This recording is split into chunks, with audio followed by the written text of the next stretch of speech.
welcome to the show then. I'm Joel Hughes and I run Glass Mountains, which is a WordPress design and support company. We've been running since 2001 and we've got clients in the UK and the US. Now this show is part of our fortnightly series aimed at businesses and organisations who happen to use WordPress for their website. The aim being to give help and advice as how to upskill yourself and how to improve your own website. Now as part of that, we don't just focus on WordPress itself. I'll showcase any relevant areas which I think are of interest for you. And one of those areas is social media, which we'll get to in a moment. Now, before I introduce Helen, let me just recap some of the events we've got coming up in July. On the 3rd, Friday, they're normally on a Friday. Friday the 3rd of July, we've got an SEO session with Nick Boyce. Nick runs his own SEO agency. On Friday the 17th, we've got a session for writing on the web with Sue Keogh. That'll be really, really interesting. Sue runs her own agency over in Cambridge. And the final event for the summer will be on the 24th of July, which is all about e-commerce. And then I'll be taking a break from events before kicking them back off in September. Now remember, all those events are aimed at people who happen to be running WordPress on their websites, so it'll be pitched accordingly. They won't be too nerdy. They'll be the appropriate level of nerdiness. Nerdy level 0. Right, on with the show. Okie dokie, so our guest today is Helen of Comms Creative. I first knew Helen when she worked at Monmouthshire Council and we've stayed in touch ever since. I've always considered Helen highly skilled and a superb, authentic voice of reason when it comes to anything to do with social media. So I'm really proud to have her on the show and I'm looking forward to learning lots from her. All right, in a moment we'll kick off and Helen will give a proper introduction about herself and what Comms Creative does. Then Helen can talk about whatever she wants and you guys can ask questions as well. Talking to questions, if you've submitted a question already, I will read those out in due course. If you think of a question on the fly, please drop it into Facebook or YouTube. They should pop up on the side of the screen. We'll see. Technology may fail us. But if we don't get to the question now, I'll try and get to it later on. And don't worry as well if you need to vanish before we finish, because I will be posting out this replay for the start of next week with some notes and all that stuff. If you're a member of the Facebook group, you will see that post automatically.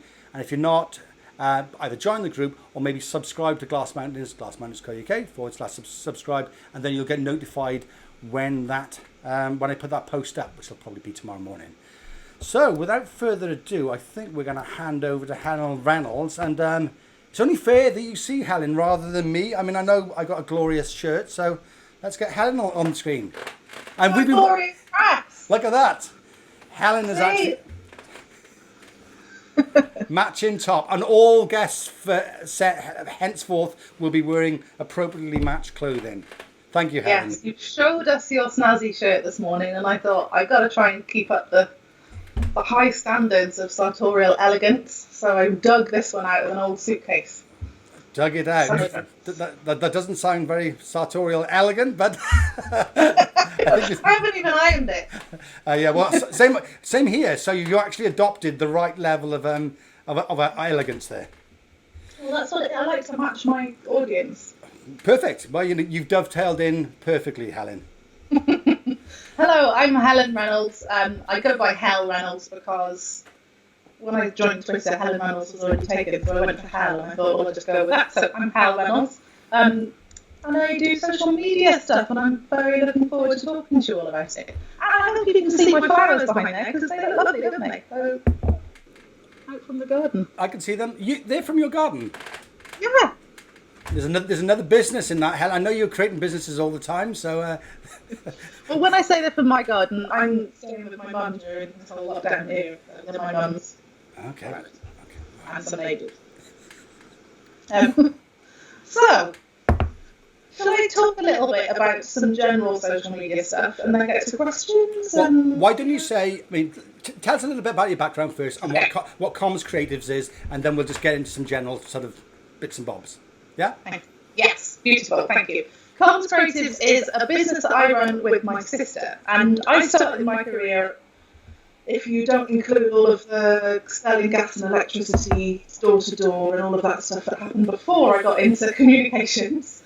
I started trying to be a journalist, and then I ended up kind of working for a council doing press relations and media relations stuff. And around that time, which was 2005 to 2007, I couldn't drive, and I used to drive into work in County Hall in Cwmbran, and there was a whole load of people I met on the bus that said, you need to join MySpace. So I started to tinker around with MySpace, the social media platform that everybody uses, right?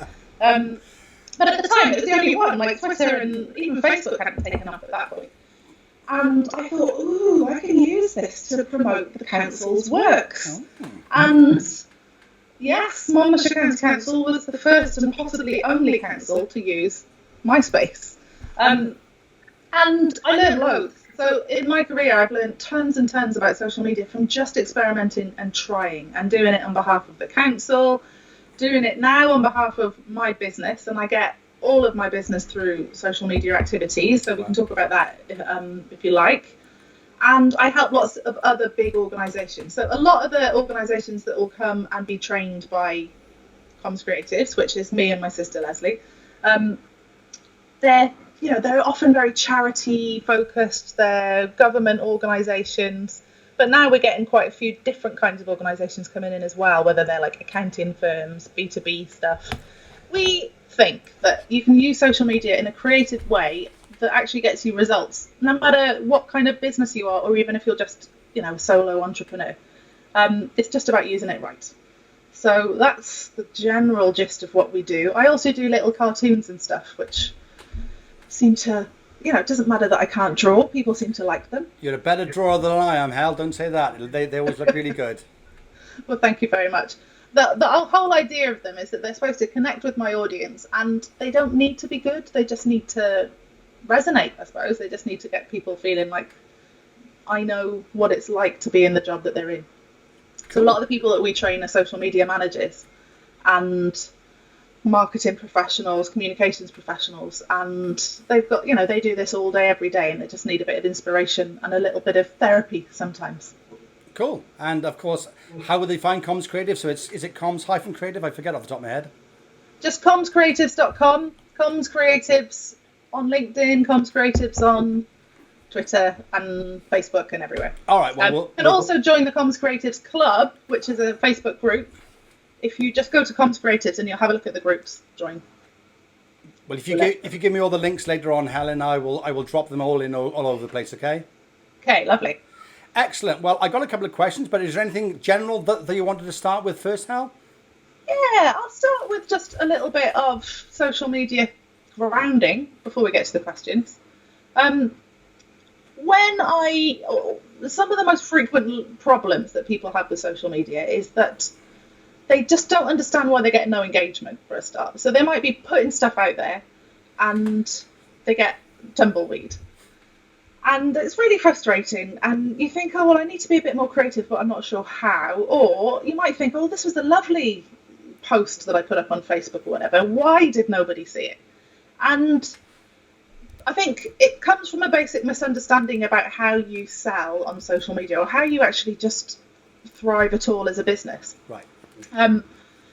So when I'm going to use Comms Creatives as an example, when I'm trying to sell my courses, I don't think of social media as a leaflet. I don't just put, here's my course, buy it, out and expect people to go, wow, what an engaging post. I can't wait to buy it. And actually, you posted this at the point just where I need a course. It's very unlikely that when I might do a social media expert course that's aimed at comms and marketing professionals in charities. So they've got to see the tweet. Let's say it's a tweet. They've got to want to read it. Then when they read it, they've got to want to come on the course. Then they've got to get the permission or find the budget to do it and then book it. So there's quite a lot of steps that happen along there. The only way that you can get someone in the first place to just stop and see it in your feed is to just build a relationship and build a community. So if you want to build a community and you've got to get people to know, like, and trust you. So if people know you, then they're more likely to see your stuff. If they like you, they're more likely to engage with stuff. And if they trust you, they're going to buy your stuff. So I think most businesses go straight to the trust bit and expect people to just trust that they want the thing that they're offering, and that's it. That's not how social media works. So the only way to get people to engage with your stuff is to think about, what do they like? What are they interested in? What kind of things cheese them off? What kind of things make them laugh? and just get to know them like you would at a networking event. Just go and chat to them about the weather, about whatever it is that can connect you and find something in common with them. And then after a while, it'll be you they think of. And when you do post up your offers and products and whatever it is you're selling, then they will click on it because they know that they want to work with you. And that is the basics of social media all over. Don't just go straight to the hard sell because nobody wants your hard sell. Like, how many of you who are watching this woke up and thought, I would love to engage with some branded content on social media this morning? Well, maybe us nerds. But not many. Yeah. So, yes, that is just a little general rant, I suppose, but a little bit why... I suppose it's almost a strategy issue if you need to approach it in the right way and not just expect results straight away. And I am noticing that I've gone all like flustered on my chest. This happens all the time. No matter when, if I'm on stage, if I'm getting excited about anything. It's good. I like it. Give us a mention in the comments if you too get a flustered red neck when you get excited or you're talking about anything of interest. So, if you consider the percentage of your output, which is like selling and offering the courses, what would that be? Is that like a small percentage? Would that be like 5 or 10%, or is it, you wouldn't have a clue? Or I tend to go through phases of selling, so I will have courses that book on like seasonally. So I'll be going up to a big launch of a course, and then I'll be doing the course, and then there'll be a couple of months, and then so there'll be much more sales content around the time I want people to book on. Right. But I would say in a general rule, not that I've counted it, but I would say generally, I would say 5% of my content is directly asking people with the call to action that involves them spending money. A lot of it might well be, here's a blog post which is really interesting to you, and at the end of it I mentioned that there is a course that's perfectly related to that, but it's useful. Yeah. It's not a plain sales post. Yeah, you've almost earned the right to sort of put that proposition to them then, haven't you? Yeah, and when I work with big brands and we're doing social media strategy or just doing some tactics, it is fascinating how it's almost the culture in most organisations that it's 90% at least promotional posts. Like, they feel like their job is to promote their services, so that all they can do is promote services. But the only way to promote a service or a product is to build a community, because there's no one going to be listening to it if you're just constantly pushing. Yeah, well, we see a lot of social media accounts like that then. Okay, so in terms of social media, obviously it's evolved a lot for organisations and businesses since you've been involved in social media, which is the early days. What would you say are some of the trends which have happened in the last couple of years? Are businesses a lot more savvy in terms of social media, etc.? Or? Yes, some are, and some are just flogging a dead horse over and over again and wondering why they're not getting better results. Right. If I'm honest, actually, trends in terms of how people are using it people are still doing the same thing they always did. Some people are being creative and they're trying to connect with an audience, and some people are just thinking, what do I need to buy to get people to buy my product? So one thing that I see happening more and more, I think, is businesses and organisations who think they're not getting any engagement on Facebook, somewhere like that, or LinkedIn or Twitter, and then they spend money to boost the post. And not realising that if no one wanted to engage with your post when it was free, they don't want to engage with it when you paid for it either. You've got to create something that people want. But in general, there's depends on the lots of platforms are coming up and they're much more visual and they're much more creative. So TikTok is a huge big thing at the moment. I presume it's only going to grow. And why it's lovely, like if we think back to Snapchat, which just suddenly became the big social media platform that everyone wanted to be on, and then we've got TikTok. The reason that it's so good in the early days is that none of the brands are on there trying to sell their stuff. People go on there because there's lots of fun and creativity. People who aren't, they might be trying to make a name for themselves, but they're not directly flogging stuff. Yeah.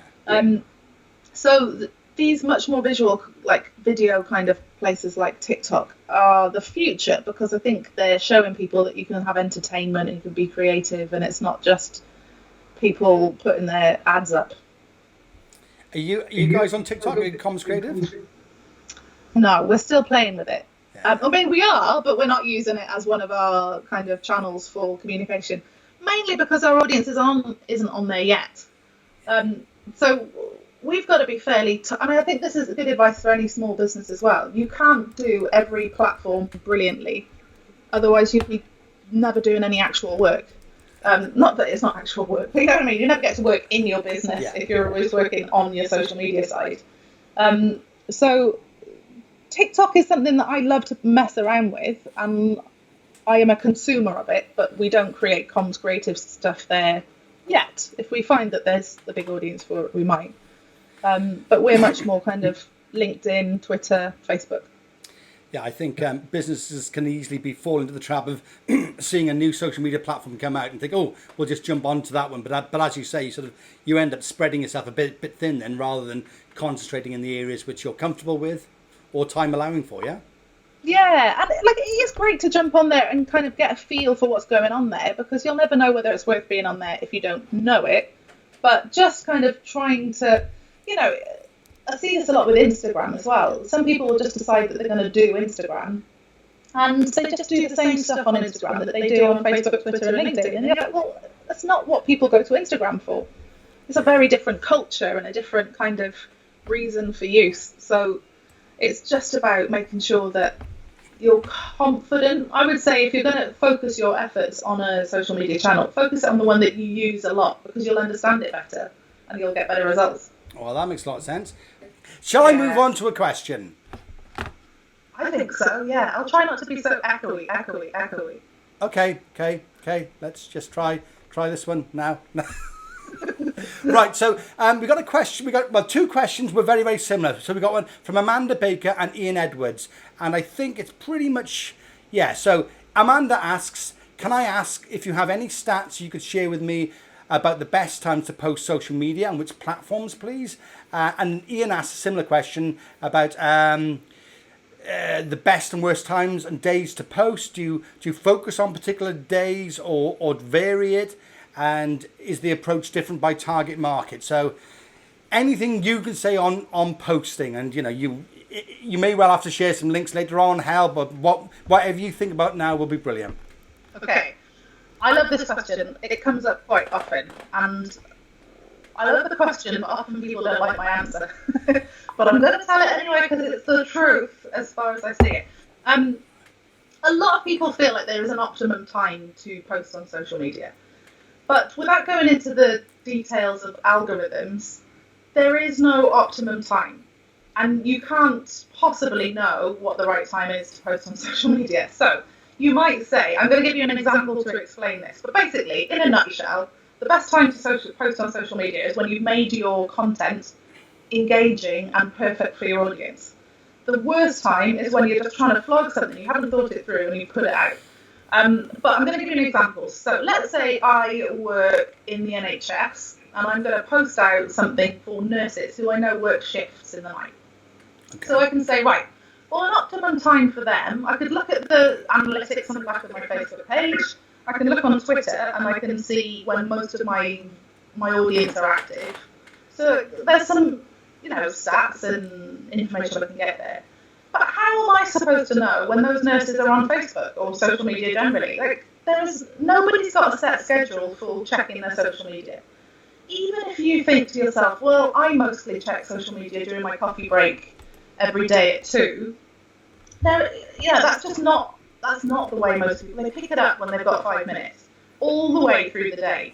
So you can't possibly say, oh, I know my audience will be here at this moment, because they're shift workers. They'll probably check their phones when they get out of a shift and before they start a shift. That's not how it works. People are on their phones all the time.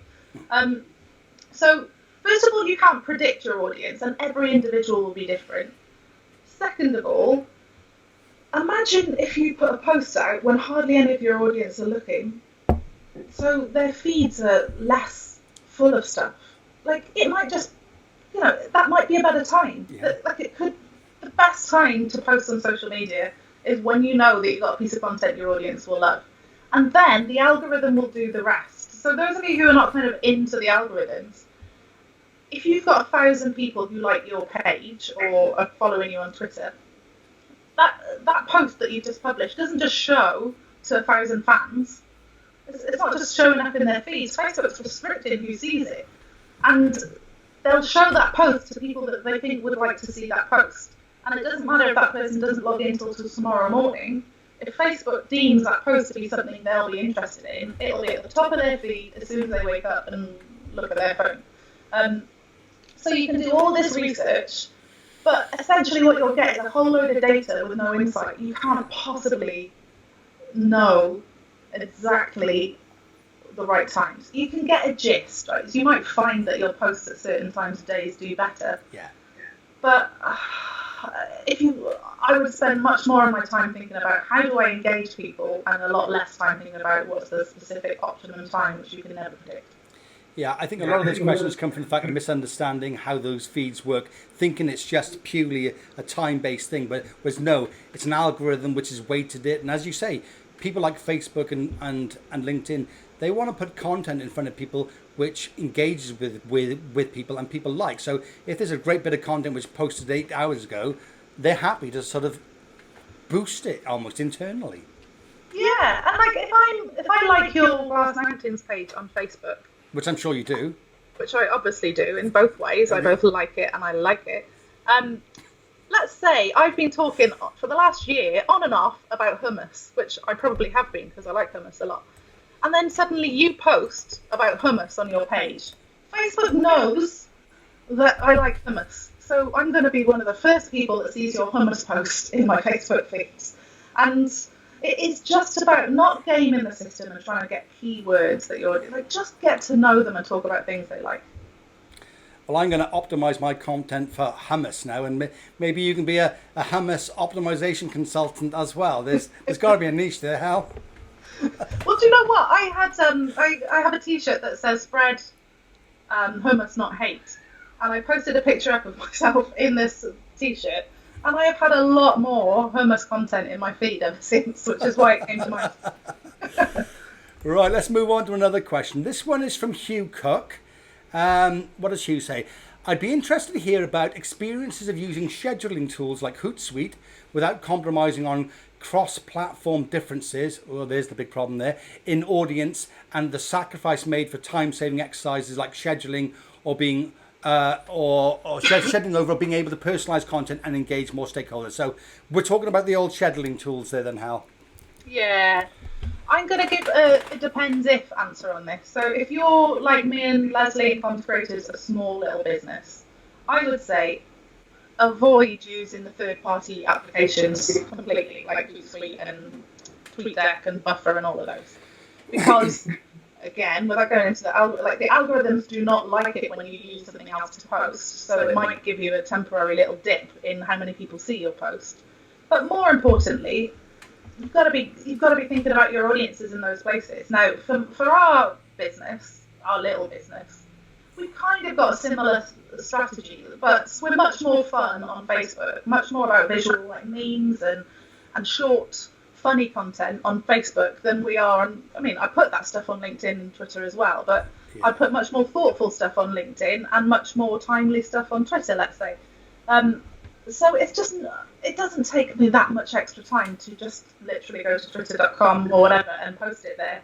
I'd say for a small business, it's not worth using a schedule. Well, I mean, use a scheduled stuff by all means, but you can schedule natively in Facebook, and that's what I would do for that. When you've got a big sprawling organisation, like a huge brand with multiple team members, then you're going to need some kind of organisation for it. And you know, any of the many scheduling tools and social media management tools are fine, but they do restrict you. So, you know, video content and there's so many actual functions that you can't use within that tool that you end up having to go into natively into the platform anyway. So unless you actually need to, because you've got a huge team, then I would not be using the scheduling tools again, which is terrible because I'm not saying they don't work and they're not good, but in certain circumstances they're not good, and in certain circumstances they're the best. And anything from Crowd Control HQ to Hootsuite to like all of them, they're all good, but you've got to have a use case for them. I certainly came up against with a technical issue with Buffer where I was trying to do, because I run a lot of events. I like to put sometimes a countdown clock just to sort of show, when it's going to run, just to give it a bit more visual interest. And on LinkedIn, I can upload a countdown GIF directly to it, and that works fine. However, if I did that via Buffer says LinkedIn doesn't take animated GIFs, so it's sort of whether they got a different API. So I think you're spot on. 'Cause I mean, those tools, they've got to almost be the lowest common denominator for all the platforms, haven't they? Yeah, and I think they encourage non-innovative thinking. Like, there's no because it kind of makes you kind of go, right, well, I bang that bit of text out with that image, and I bang that one out, and I bang that one out. When we all know that, like, on Twitter, you can do an amazing Twitter thread. You can tell a story. On LinkedIn, you can take advantage of, like, the lives and, like, that, like, each individual one will have different things that work really well. And when you start getting into mass, like when you're trying to say, I'm going to spend 2 hours a week on social media, bang it all in there, and then I can just sit back and relax. It doesn't mean, like, you're going to have to get in and engage. Like, if you've got engaging content, you want to actually start talking to people. So you're going to have to be there anyway. You might as well have done it on the social media platform that you're hoping you get a conversation from. So I'm guessing the bigger organisations, they will have a Twitter person as well as a Facebook person maybe, and people concentrating on those channels. Yeah, and in big organisations as well, you might have like 6 or 7 comms officers who all have different subjects that they talk about, and you might have multi-departmental feeds. So on one of those things, you might have like 25 different Twitter accounts, 25 Facebook pages, some groups, LinkedIn, all of that stuff. So bringing it all together into one platform is actually a useful thing to do because it gives you a sense of less chaos and you can see everything that's going on.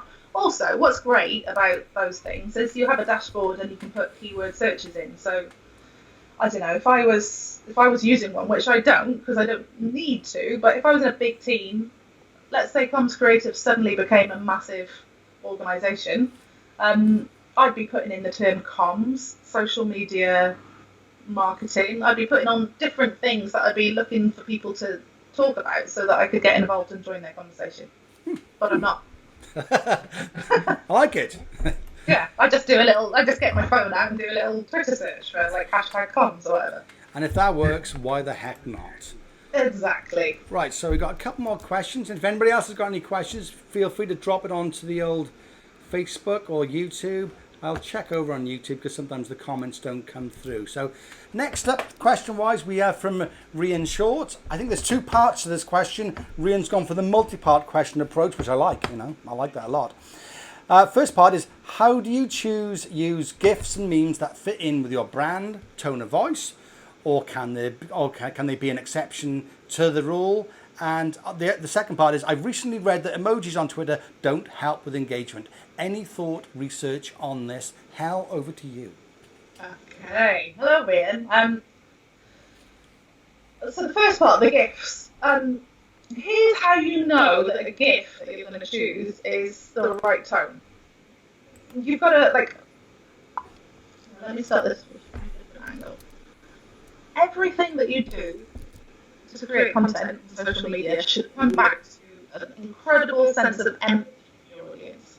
You don't understand your audience. You can't empathise with what they're going through. You don't have a sense of what they like, what makes them smile, what problems they have. Then you're going to be in trouble in capturing their attention and engaging them. So when I'm choosing a GIF for a brand, any brand that I'm using for, or for our business or whatever, the first question I ask myself is, will my audience like this? Because if my audience will like it, it's on brand. It doesn't matter. For instance, I do see some brands and they'll use GIFs, and you're like, I don't even think you know the program this is from. You've got no idea what you're tweeting about here. And it feels a little bit like Trendy Vickers, doesn't it? It's just kind of like, you put a GIF in because you think it might be nice. But if I can think of my audience really clearly. So my audience are people who work in comms, marketing, PR. So I've been using GIFs from shows like The Thick of It and Absolutely Fabulous, and like PR-based shows, because they're going to resonate with my audience. It's not about, does this reflect badly on my brand? It's about, will they like it? And if they like it, they'll stop in their feed, look at it, and that's what you want them to do. You want them to engage with whatever the text is because of the GIF. So it's a similar deal with emojis, really. Coming to the second part of this question. Yeah. Like, I don't know about research on whether they help with engagement or not, but it feels a little bit like one of those kind of trite. Oh, sorry, my cat's just arrived. Gerald's here. We must see the cat. We've got to see the cat. Gerald? No, he's gone off. Here's how I use emojis. Think about emojis. How can I use an emoji to add value to my tweet? Let's say I'm going to keep saying tweet. Can be a Facebook post or whatever. So 2 ways that I like emojis. I like them for bullet points. So when you're writing copy for your social media posts, you really don't want dense blocks of text. You don't want to bamboozle someone with too much. You're just going to scroll past something that looks like it's really wordy. So sometimes you can break it up by using emojis. So you can do really nice and plain. There is just a plain bullet emoji that's like a bullet point. It's just a small dot. Like if you start to write like you would write for a web page where you know that people are make it easy for people to see and see what you're saying, and it's breaking up that information. Great. You can be creative though. Like I can say, here are 3 things that you can do with your tweet. You can use emojis, and then I'll use a smiley face. You can B, talk about cats, and then use a cat emoji. And you can C, do you know what I mean? Like you can pick the emoji that recognizes the thing or sums up what you're talking about. Not because it's fun or cool, but because it helps the reader to understand what you're trying to say. So there's that. And then there's the other use of the emoji, which is tone. So if I make a joke and I want to make sure everybody knows it's a joke, I'm going to use a winky emoji. If I if you want to be sure that people know what it is you're trying to say, and an emoji is like it's an emotion vehicle, isn't it? Like the whole point, it's got the word emo. This must come from, I'm sure I know. Yeah, you know what emoji stands for? Emotion icon? I don't know. Emotional icon, yeah. I just had that thought there. I was just going to say, it's obvious, it's in the name, and I don't actually know what the name is. But for me, the whole point of emojis is to add emotion. So use the emoji that shows people the emotion that you're trying to convey. And that's really useful for that. So in that case, I think that they can be really useful. If you're just putting a truckload of emojis in there to try and, like my mum sends me loads of emojis on text, and sometimes it's like flower, like boot, hockey stick. Yeah. It's lovely, but they're just fun. Like if you're trying to use emojis in that way, then there's no point. And I can imagine that's where that stat comes from, where people are just like, oh, they're a brand that just uses emojis a lot, and it doesn't seem very cool to me. Excellent.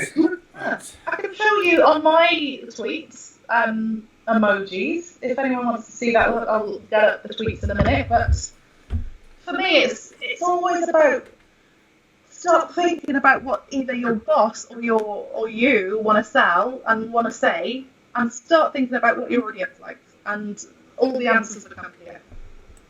I like it. Sound advice. Oh, did I just change something on my settings? Probably. Oh, let's have a little look here. Get Helen back on. Get me back on. Oh, now you can see all of the... I changed this around. There you are. I don't know why I did that, but I did. Right, one question I got for you, Hal, is this.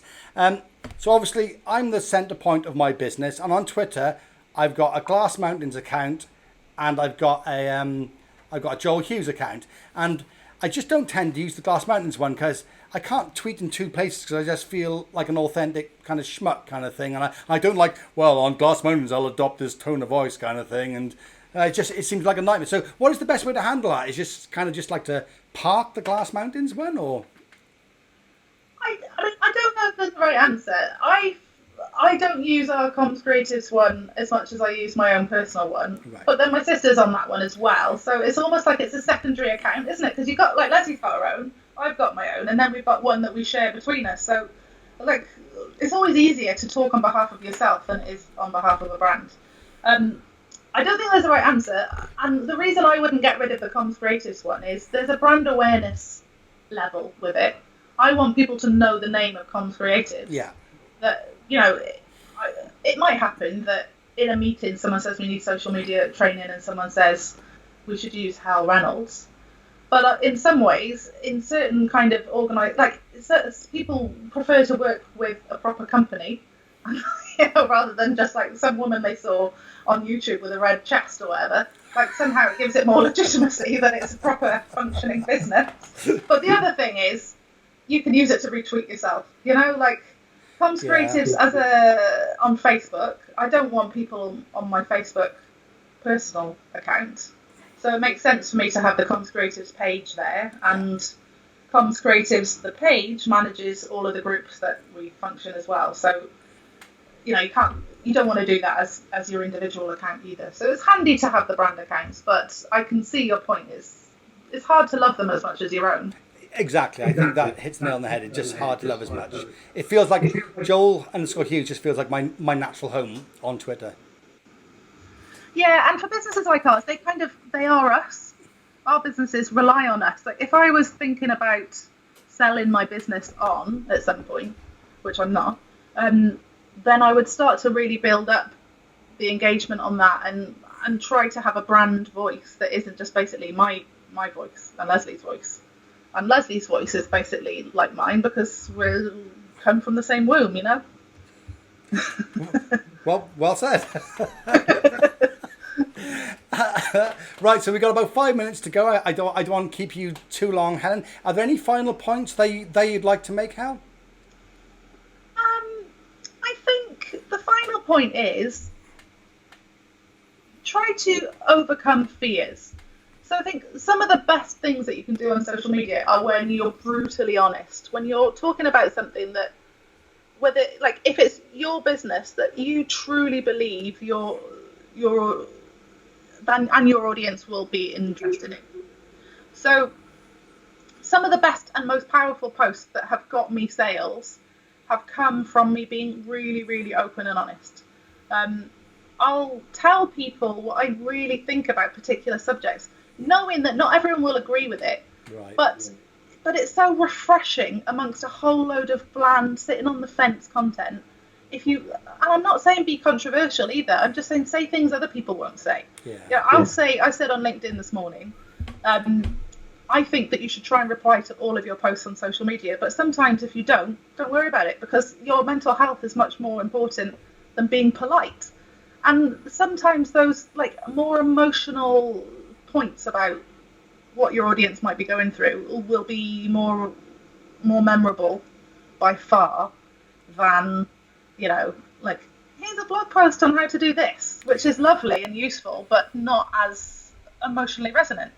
And, like, I'm doing a podcast, so I put a post out, so I have to do it now because I've told people I'm going to do it. But I'm doing this podcast called Comms Weirdos. And the idea is I've been thinking about myself and I've been thinking about my audience and thinking how any one of us has that feeling of imposter syndrome, has that feeling of feeling a bit like, oh, I don't think I said it right and people think I'm weird. So many of us feel like that. So I'm going to make a podcast that plays into that makes people feel good about themselves and talks about celebrating that instead of just feeling like you're the only one. And that kind of stuff eventually wins you fans, and fans buy from you eventually. But you do it because you believe in it, not because, you know, it has the side benefit of getting you business. But the main thing is you do actually truly believe what you're saying. No, it's funny that you mentioned that because I think you put out, it might have been an email or a post only a couple of days ago, but it mentioned about I can't remember what phrase you used. It was about getting used to you being a weirdo. I mean, us all. And I think that just resonated with, you know, don't put that pressure on yourself of having to pretend to be person X out there, because people aren't going to buy from this prefabricated thing you're trying to project. Whereas, you know, if you open up about yourself, then it's a lot less hassle because you can be authentic, But and you're right as well. I mean, it'll appeal to some people and it won't appeal to others. Well, that's just life, though, isn't it? Yeah, and appealing to some people is much better than being ignored by all of the people. Oh, yeah. And that is what happens when you try to please everyone. And when, like you say, like when you try and put on a front that is like, oh, I think this is how people expect me to be.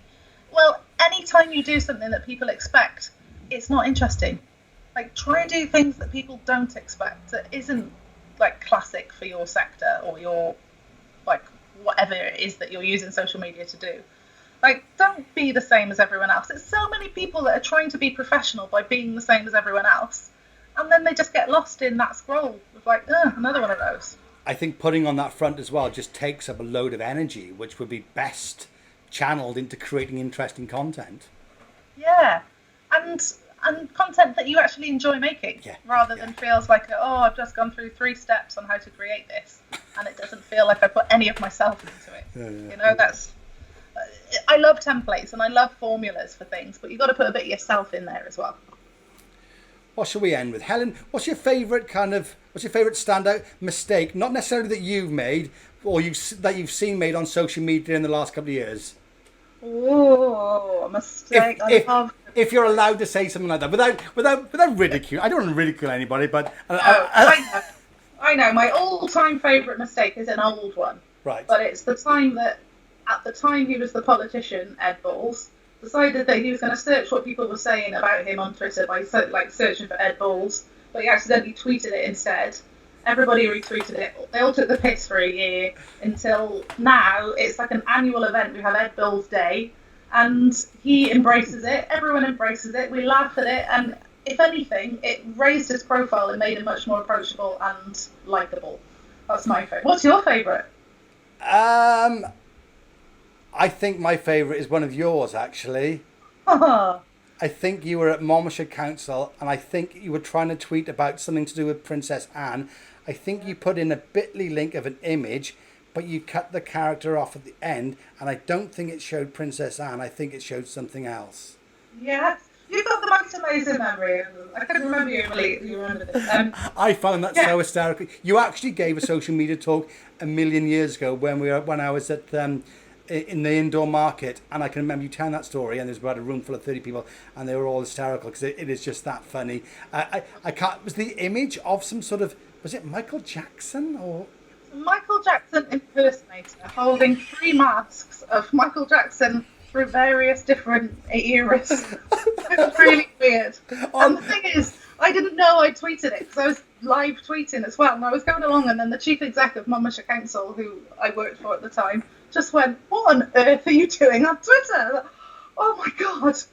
So I deleted it, and I said, "Sorry, I tweeted the wrong picture there," and people just said like, "Lol," of all the pictures in all the world, that kind of stuff. Do you ever have sleepless nights wondering what else could have actually gone on instead of that image?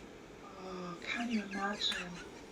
I know here today had it been like some pornographic instance. I get terrified for you with that one. That one always makes me laugh.